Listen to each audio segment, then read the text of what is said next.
주 요절 우리 갈라디아서 5장 1절입니다. 한번 보시고, 자유라는 말이 나와 있죠. 그리스도께서 우리를 자유롭게 하시려고 자유를 주셨으니 한번 눈으로 한번 보시고요. 같이 한번 또 암송하시고, 안 되면 또 보고. 갈라디아 5장입니다. 시작. 그리스도께서 우리를 자유롭게 하려고 자유를 주셨으니 그러므로 굳건하게 서서 다시는 종의 멍에를 매지 말자. 갈라디아서 5장 1절 말씀. 아멘. 구원받았다는 것을 로마서에서는 예수님을 믿음으로 의롭게 되었다, 이렇게 설명을 하죠. 의롭게 되었다는 것은 하나님과 관계가 정상화되었다는 것입니다. 의인이라는 것은 착한 일을 많이 한 사람이 아니라 하나님과 관계가 잘 맺어진 사람을 의인이라고 하는 것이죠. 우리가 죄로 인해서 하나님과의 관계가 단절됐는데 예수님께서 십자가를 통해서 다리를 놓아주신 것이죠. 예수님을 믿는 사람은 하나님과의 관계가 이제는 정상적으로 된 것이죠. 그것을 의롭게 되었다, 그렇게 표현하고요. 갈라디아서는 구원의 진리를 예수님 때문에 자유를 얻었다, 그렇게 설명을 합니다. 자유를 얻었다. 그래서 어디서 자유를 얻었는가? 세 가지죠. 죄, 사망, 율법, 그런 것이죠. 이 죄의 문제가 인생의 큰 숙제 아니겠습니까? 죄는 자꾸 짓는데 해결할 방법이 없고요. 죄인으로 태어났는데 해결할 방법이 없는 것이지요.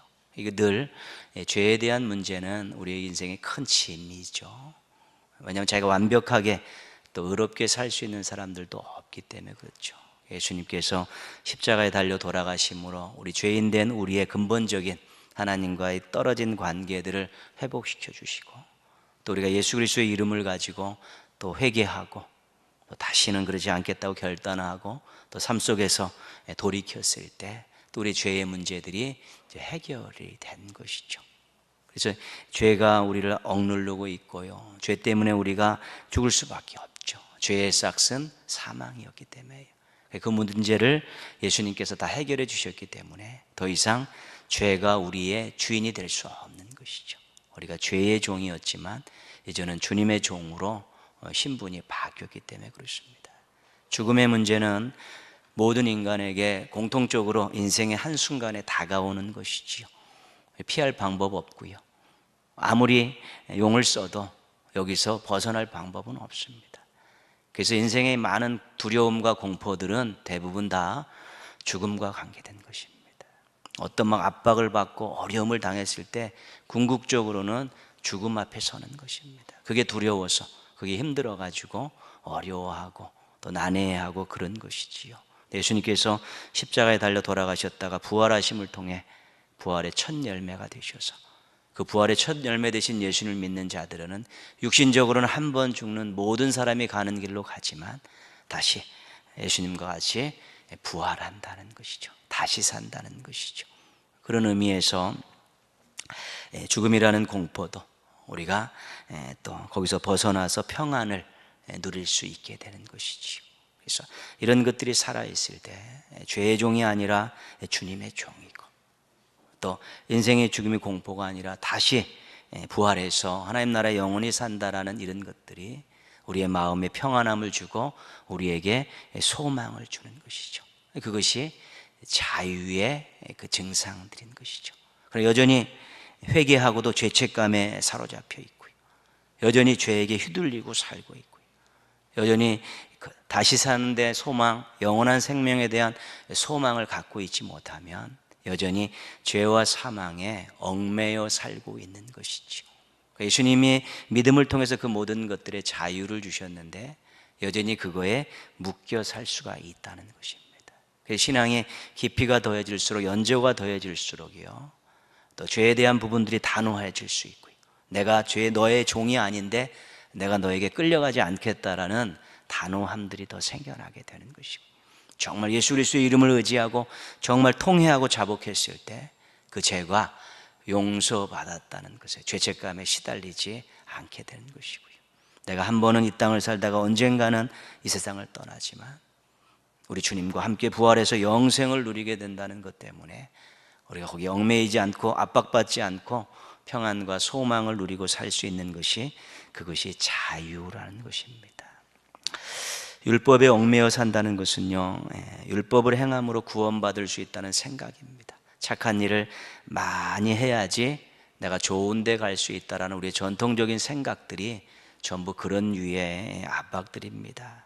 또 이 율법을, 하나님 말씀을 행하지 않으면 내가 벌을 받을 것이다라는 그런 두려움 속에서 신앙생활을 하게 되면 그것도 여전히 율법에서 자유함을 얻지 못한 것입니다.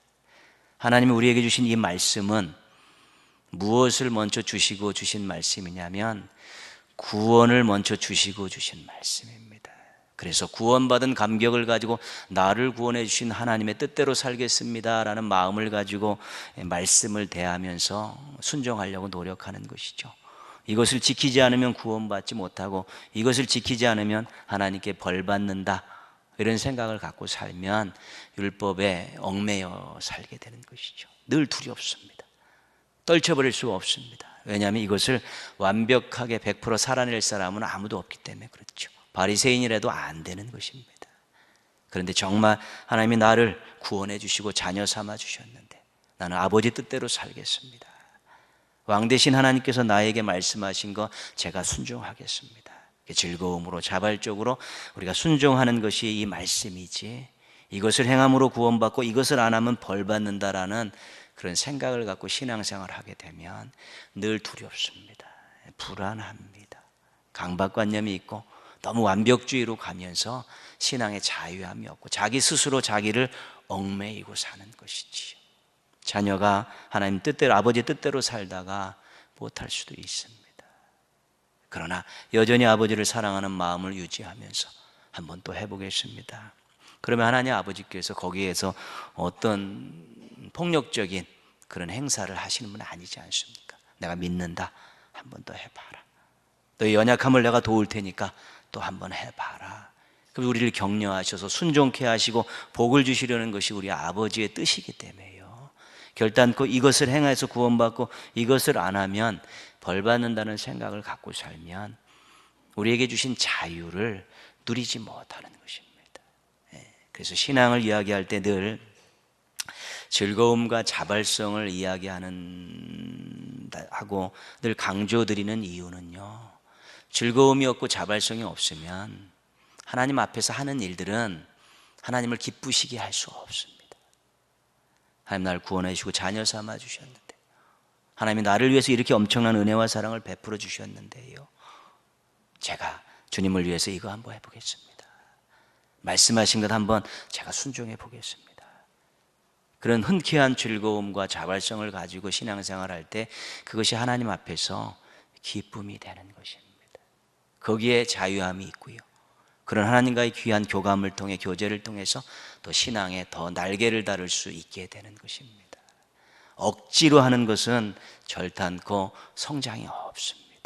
즐겁게 자발적으로 할 때 성장이 있는데, 이미 그렇게 하실 수 있도록 우리에게 구원을 주시고 자유를 주시고 엄청나게 많은 은혜와 사랑을 베풀어 주셨고 여전히 약속도 많이 주셨습니다. 하나님이 주신 모든 것들을 다 모아가지고 구원을 주시고 믿음을 주시고 기도의 응답의 약속을 주시고 또 나에게 많은 은혜와 사랑을 오늘까지 오도록 베풀어 주셨습니다라는 그것을 다 긁어 모아가지고 가슴속에 팍 담으시면, 내가 아버지 뜻대로 살아야겠다, 아버지께 즐거움을 드려야겠다, 부족하지만 그래도 주의를 한번 해봐야겠다, 이런 즐거움과 자발적인 모습들이 나올 때 그것이 주님 주신 자유를 누리는 신앙인의 아름다운 모습이 되는 것입니다. 출석 부른다고 하고요, 누가 칭찬해 준다고 하고 이런 것들은 큰 의미가 없습니다. 받은 은혜 가지고 감사함으로 즐겁게 자발적으로 하는 것이죠. 그런 사람들이 만나갖고 서로 동역자가 되고 일할 때는 정말 봉사가 즐겁고 또 거기서 엄청나게 많은 열매들이 생겨나는 것이죠. 그러나 그런 마음이 없으면 서로를 바라보는 시선들이 좋지 않고요, 경쟁자로 보기도 하고, 나는 이렇게 하는데 너는 왜 이렇게 못하느냐, 그런 말들이 오고 가면서 빈정상하고 또 감정상해서 또 즐겁게 하나님 앞에 올려드려야 될 영광을 올려드리지 못하는 일들이 굉장히 많은 것이지요. 갈라디아 5장 13절은 또 이렇게 이야기합니다. 형제들아, 너희가 자유를 위하여 부르심을 입었으나 그러나 자유로 육체의 기회를 삼지 말고 오직 사랑으로 서로 종노릇하라. 아주 기가 막힌 말씀이죠. 자유를 주셨는데 종노릇하라는 것입니다. 예수님을 통해서 자유를 주셨는데 너희 삶 속에서 종노릇하다 그러잖아요. 자유 주시고 자유인 만들어 주셔놓고 이제 종노릇하라는 것이죠. 그 종노릇은 어떻게 해야 되는 거냐면요, 사랑으로 섬기는 것이 종노릇하는 것입니다. 흔쾌하게, 자발적으로. 그러니까 너희에게 자유를 주신 이제는 서로 사랑으로 서로 종노릇해라. 즐거운 마음, 자발적인 태도를 가지고 서로 사랑하고 섬기며 살아라. 그렇게 되는 것이지요. 그러니까 우리 말씀 자체가 굉장히 서로 이렇게 모순되는 것 같지만 거기에 우리의 행복이 있습니다. 자유를 누렸기 때문에 행복이 있고, 또 그 자유를 가지고 또 서로 종노릇하며 사랑하면서 좋은 관계를 맺어가고 함께 협력해서 일하면서 거기서 또 기쁨이 있는 것입니다. 그것이 우리에게 원하시는 하나님의 뜻임을 기억하시고요, 신분적으로, 정신적으로, 신앙적으로 우리에게 주신 자유를 마음껏 누리면서요, 또 예수님처럼 섬김의 삶을, 스스로 종이 되는 섬김의 삶을 살아가는 우리 행복한 성도들 되기를 주님의 이름으로 축복합니다. 고린도서 12장, 이 은사장 또 지체장이라고 이야기하는데요, 이 말씀은 우리가 수도 없이 들은 말씀입니다. 교회를 이야기할 때, 공동체를 이야기할 때 수도 없이 들은 말씀이죠. 이거는 몰라서 못하는 것이 아니라 알아도 못하는 그런 부분들이 있는 안타까운 부분이고요, 또 우리의 영원한 숙제이기도 하고 반드시 이뤄내야 될 아주 중요한 내용입니다. 교회를 여러 가지로 설명하는데요, 교회는 예수님을 믿는 사람들의 모임이다 이렇게 설명합니다. 그거는 교회가 이 건물이 아니라 공동체라는 것입니다. 이 건물은 예배당이고 교회는 공동체라는 것입니다. 예수님을 믿는 사람들의 모임이란, 교회는 예수님을 믿는 사람들의 모임이다, 공동체를 설명하는 것이고요, 교회는 훈련소이다 이런 설명도 있죠. 성도들이 모여가지고 함께 예배드리고 훈련받고 세상의 빛과 소금으로 살라고 세상으로 내보내는 것입니다. 그래서 교회 와서 하나님께 예배드리고 또 여러 가지 훈련들을 하고 한 주간은 또 자기네 삶의 자리에 나가서 빛과 소금으로 사는 것이지요. 교회는 예수님의 몸입니다. 이것이 에베소서, 로마서, 고린도전서에 나오는 아주 중요한 내용이죠. 이것은 교회는 예수님이 주인이시다, 머리다. 그래서 하나 되어야 되고 화목해야 된다, 이것을 강조하는 설명이 교회는 예수님의 몸입니다. 그래서 오늘 읽은 말씀은 교회는 예수님의 몸입니다라는 이 교회의 정의에서 이제는 설명하고 있는 그런 내용입니다. 교회론이기도 하고 지체론이기도 하고 그렇습니다. 12절 말씀 보시면요, 이렇게 되어 있죠. 몸은 하나인데 많은 지체가 있고 그러잖아요. 지체론을 우리가 이야기하고 교회론을 이야기할 때 지체들이 많고 성도들이 많다는 것입니다. 많다는 의미는 다양한 사람들이 모였다는 것입니다. 근데 공통점은 한 가지 있습니다. 공통점은 예수님 믿고 구원받은 것이죠. 다양하다는 것은 여태까지 살아왔던 삶의 모습들이 다 다르고 남녀 성도 다르고요, 또 그동안 걸어왔던 인생길도 다르고 성격도 다르고 다 다른 다양한 사람들이 모여있죠. 오직 한 가지 공통점, 예수님이라는 공통점을 가지고 모여서 한 몸을 이루고 있지만 전부 다 각자가 다 다양하다는 것입니다. 자신하고 똑같은 사람이 한 사람도 없죠. 얼굴 똑같으신 분 한 분도 안 계시잖아요. 성격 다 다르죠. 걸어왔던 삶의 모습들 다 다르시고 또 남자 여자로 나이로 다 다릅니다. 똑같은 사람이 한 명도 없는데 예수님이라는 공통점을 가지고 한 몸을 이루며 살고 있는 것이 바로 우리 지체들이라, 성도들이라는 것이지요. 근데 이 교회가 예수님의 몸인데 그 예수님의 몸인 교회를 향한 하나님의 뜻이 25절에 나와 있습니다. 25절. 하나님의 뜻은 어떤 것인가? 25절 같이 한번 읽겠습니다. 몸 가운데서 분쟁이 없고 오직 여러 지체가 서로 같이 돌보게 하셨느니라. 그죠? 그 몸, 다양한 사람들이 모여 있는 그 지체, 예수님의 몸에 분쟁이 없다는 것이죠. 그리고 서로 돌아보는 것이죠. 서로 격려하고 서로 도와주면서 그렇게 살기를 원하신다는 것입니다. 특별히 신앙 공동체는 그렇습니다. 예수님을 공동 주제로 해서, 머리로 해서, 공통점으로 해서 모인 신앙 공동체들은 전부 화목하고 분쟁이 없고 서로 돕고 하나된 모습들로 살기를 원하시는 것이 하나님의 뜻이라는 것이지요. 그런데 그렇지 못한 일들이 생겨날 수 있다는 것이죠. 그래서 여기서는 두 가지 예를 들고 있습니다. 첫 번째 예는 15절 16절이죠. 15절 16절 같이 묶어서 읽겠습니다. 만일 발이 이르되 나는 손이 아니니 몸에 붙지 아니하였다 할지라도 이로써 몸에 붙지 아니한 것이 아니요 또 귀가 이르되 나는 눈이 아니니 몸에 붙지 아니하였다 할지라도 이로써 몸에 붙지 아니한 것이 아니니. 그렇죠? 발과 귀가 나는 몸에 붙어 있지 않다 그렇게 얘기한다는 것입니다. 근데 붙어 있습니다. 붙어 있는데 나는 붙어 있지 않다라고 그렇게 이야기하는 게 다른 지체들에게 그렇게 이야기한다는 것이지요. 분명히 붙어 있는데, 같이 있는데 아니라는 것이지요. 다른 지체와 비교하면서 자신을 몸으로부터 분리시키는 생각과 그런 말을 하고 있는 것이지요. 이런 지체는 몸에 무관심한 지체들입니다. 이런 지체는 소속감이 없는 지체들입니다. 나는 몸에 안 붙어 있어. 붙어 있는데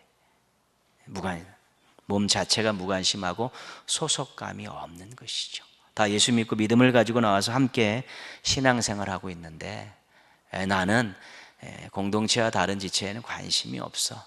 나 하나 신앙생활하면 잘하면 되고, 그리고 소속감이 없는 것이죠. 언제든지 일만 있으면 나갈 준비가 되어 있고요.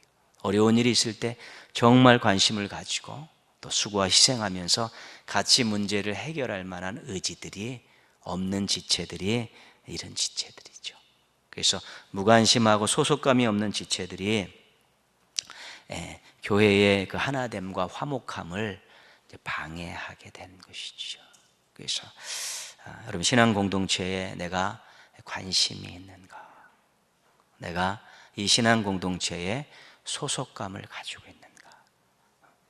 관심과 소속감이 없는 지체들이 하나됨과 화목함을 이루는데 큰 방해 요소가 될 수 있다는 것이죠.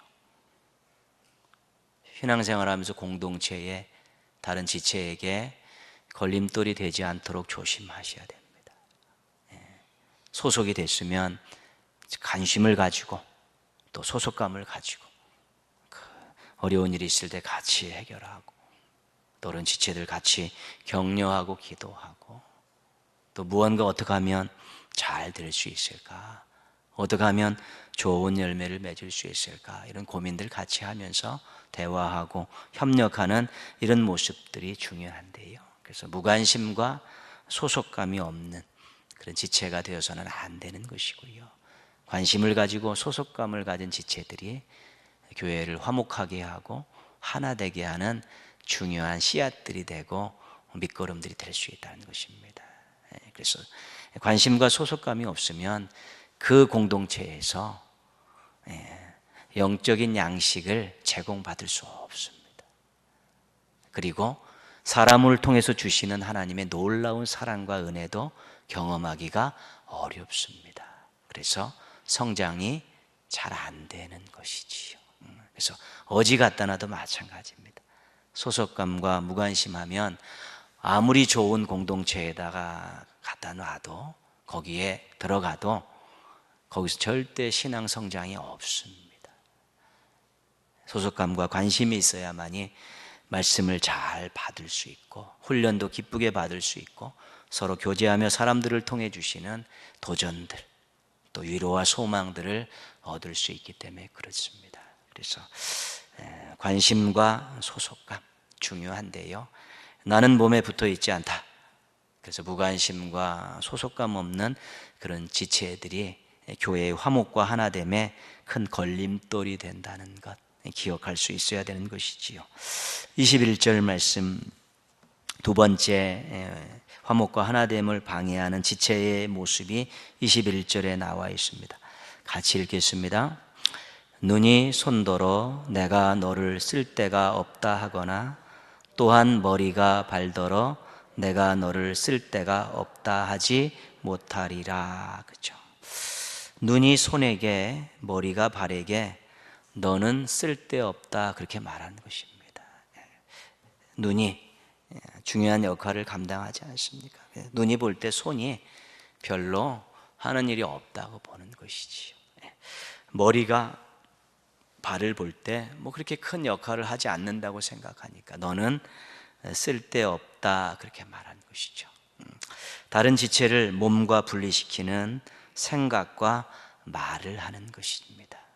이거는 다른 지체를 무시하는 것이고요, 다른 지체를 소외시키는 것입니다. 왕따시키는 것입니다. 무시하는 것이죠. 근데 왜 무시합니까? 인간적인 조건들을 가지고 무시하는 것이고요, 자기 기준에 못 미쳤을 때 무시하는 것이고. 왜 왕따를 시킵니까? 자기하고는 어울릴 수준이 아니라고 생각해서 왕따를 시키는 것이지. 그렇기 때문에 이런 것들은 극히 인간적인 생각을 가지고 있는 지체들입니다. 그러니 당연히 사람들을 무시하고 소외시키니까 하나 되고 화목하는데 그것이 절대로 유익할 수가 없는 것입니다. 우리가 다양한 사람들이 모인다고 말씀드리지 않았습니까? 근데 우리의 공통점은 예수 그리스도이십니다.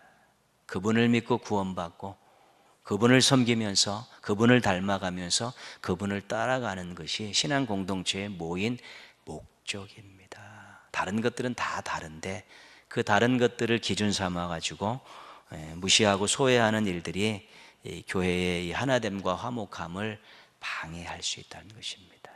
다른 지체를 인정해주고 존중해주는 것이 얼마나 중요한 일인지 모릅니다.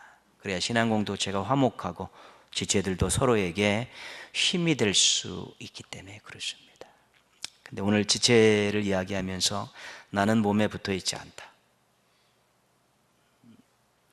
너는 필요 없다, 이런 부분들, 이런 부분들에 대해서 오늘 아주 비유를 들어서 이야기하지만 이것이 신앙 공동체 안에 그대로 나타난다는 것입니다.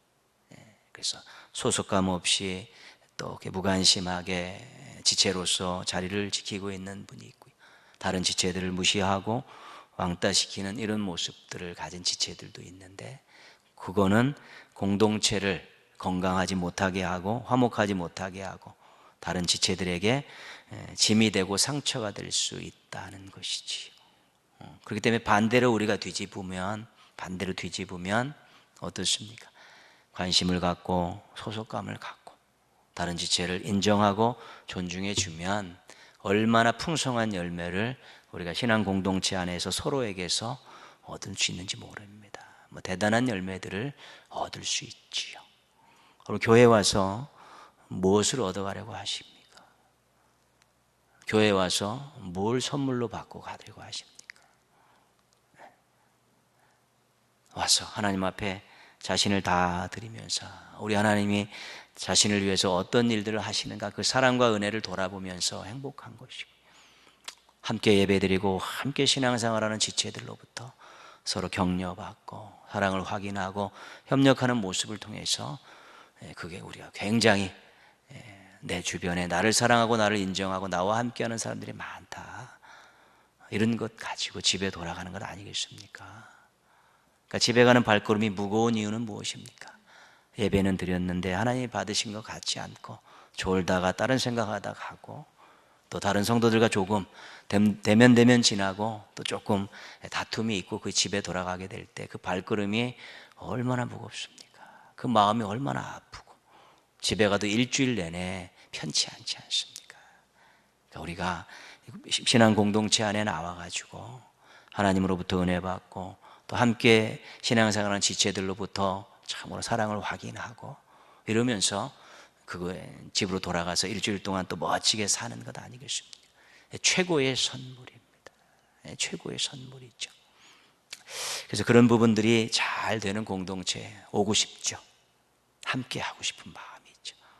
내가 가서 예배드리고 또 말씀을 좀 받으면 자, 하나님이 나에게서 어떻게 생각하고 어떤 은혜를 베푸신 거에 대해서 확인이 되고, 또 같이 모여서 이렇게 웃으면서 또 봉사하고 또 어떤 일을 하고 교제하면서 또 거기서 사랑을 확인하고, 그러면서 우리가 신앙 공동체에 관심이 갖고 가고 싶고 함께 일하고 싶고 보고 싶고 또 하나님 기뻐하시는 그런 모습들을 다 누리고 싶은 마음이 있을 때, 그때 우리 교회 한번 같이 갑시다. 자랑스럽게 자신감 있게 이야기할 수 있는 것이고요. 그렇게 멀어 30분 차 타고 와서 투자해도 별로 아깝다는 생각 안 들 걸, 그런 마음이 있을 때 함께 신앙생활 하자라고 권면할 수 있는 것입니다. 우리 공동체가 화목하지 않고 하나 되지 않으면 누구에게 한번 같이 가보자라고 이야기하기가 어려운 것입니다. 우리가 따뜻해야지, 화목해야지 누구에게 한번 같이 가서 신앙생활 하자는 이야기를 할 수 있는 것입니다. 여러분들 누구에게 가서 아무리 멀어도 한번 와 봐라, 한 30분 정도 차 타고 와도 와서 한번 예배드리고 함께 우리 성도들 만나면 결코 후회하지 않을 것이다, 이런 마음이 있어야 이야기할 수 있는 것이지요. 누구에게 이야기해서 오기가 좀 꺼림직하고 또 상처받을까 두려운 마음이 있으면 우리가 신앙생활을 잘 못하는 것이고 우리 공동체를 잘 가꾸어 가지 못하는 것이 아니겠습니까? 그래서 우리 교회를 생각할 때 여러분들 마음속에 누구에게 이야기할 때 어떤 마음이 들 것인가 한번 우리가 돌아보면서 조금 더 화목하고 하나 된 교회를 만들기 위해서 우리 자신이 소속감을 가지고 또 관심을 가지고 먼저 적극적으로 좀 하시고 다른 지체들을 인정하고 존중해 주면서 그렇게 아름다운 공동체를 만들어 가려고 노력하다 보면 우리도 누구에게든지 한번 와서 예배 드려보고 한번 우리 성도들 한번 만나봐라, 그렇게 이야기할 수 있는 것이죠. 그때 최고 행복한 것이고요, 최고로 자랑스러운 것입니다. 그것이 우리의 기쁨이기도 한 것이죠. 이런 안타까운 아픈 일들을 하지 말라고 말씀하시면서 해결할 수 있는 몇 가지 단어를 우리에게 주고 있습니다. 22절 말씀 보시면요, 그뿐 아니라 더 약하게 보이는 몸의 지체가 도리어 어떻다고요? 요긴하다. 요긴하다는 말은 꼭 필요하다 그런 뜻이잖아요. 그렇죠? 23절 보겠습니다. 23절, 우리가 몸에 덜 귀히 여기는 그것들을 더욱 뭘로요? 귀한 것들로 입혀주며, 귀하다, 존귀하다. 아까는 꼭 필요하다, 두 번째는 존귀하다, 그것이고요. 23절 나머지 보시면요, 우리의 아름답지 못한 지체는 더욱 아름다운 것을 얻느니라. 그 뭐지? 아름답다, 그런 것이죠.